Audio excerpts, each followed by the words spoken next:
Hey guys, in this video we're going to take a look at how you can enable or disable automatic switching between light or dark mode on the iPhone 15 series.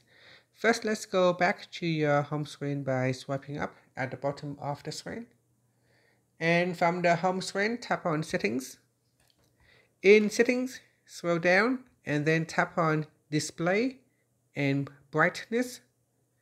In here, tap on the toggle button to turn off or switch on automatic off switching between light and dark mode. So here, if I select light, if I turn off automatic, it will stay light. If I switch it on, then it will automatically turn on dark mode if it is nighttime.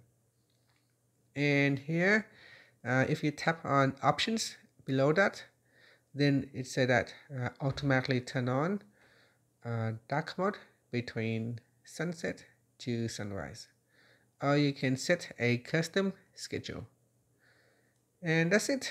After that, you can swipe up at the bottom to go back to the home screen. Thank you for watching this video. Please like and subscribe to my channel for more videos.